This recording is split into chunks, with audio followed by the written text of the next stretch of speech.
When President Obama visited Sweden last year, he expressed his admiration for the Swedish model.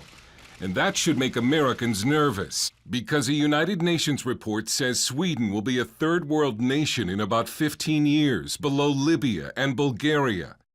Sweden is a society that believes it is racing into the future, but critics warn that it's racing to the bottom.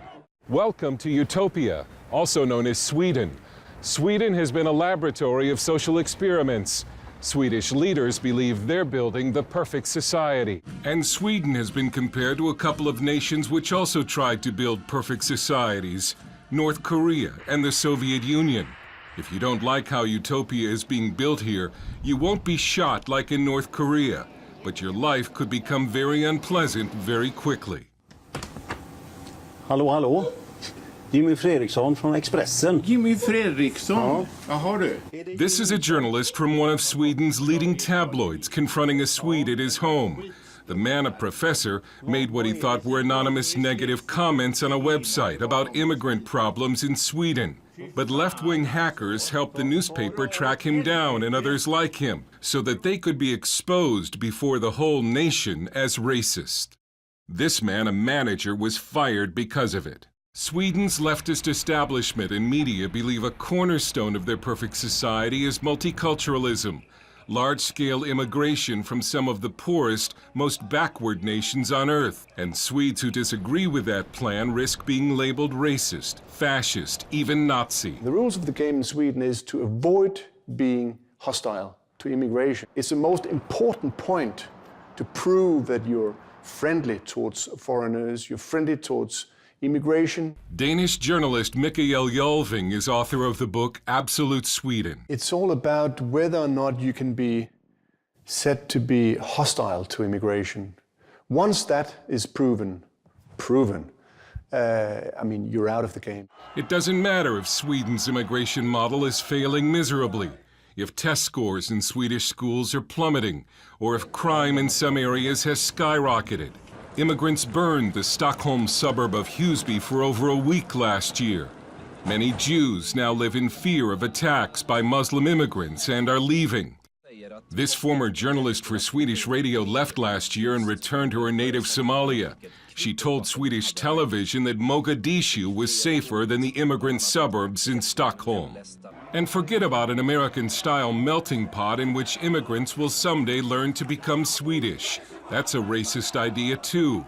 Jalving says Swedes are supposed to learn from immigrants and not the other way around. Assimilation is completely out of the question. Who says assimilation is completely out of the question? Everybody in all mainstream political parties and media and platforms would laugh about the word assimilation is a Nazi word in Sweden. We talked to several journalists who described a Stalinist-style atmosphere in Sweden, in which citizens are now afraid of saying anything that might get them labeled in the media as racist. They point at you and say you're a racist.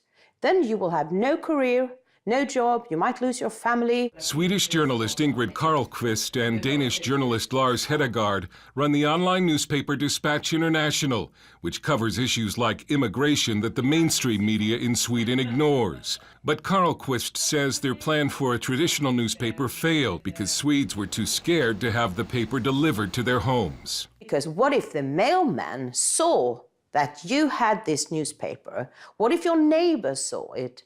Then they might think that you are a racist or that you hate Muslims. So we thought we could sort of make an impact.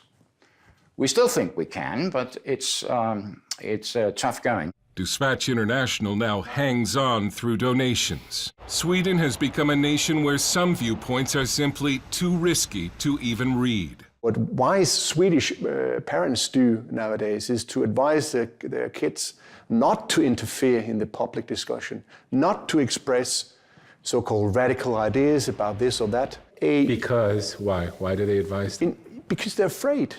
Whether or not that this their is... kids won't get work? Yeah, it'll harm them. That is a very bad situation because you live then in a country where you cannot solve any problems. You cannot even you cannot even mention the problems. Hedegaard, a Dane, was nearly killed last year in Copenhagen by an immigrant who came to his door and fired a gun at him. Karlqvist, a Swede, has decided to leave Sweden because of the persecution of those who dissent. Sweden is not going to become a third world nation tomorrow, but according to one report, one day it will. We had a perfectly good country, a rich country, a nice country, and in a few years' time, that country will be gone. Dale Hurd, CBN News, reporting from Sweden and Denmark.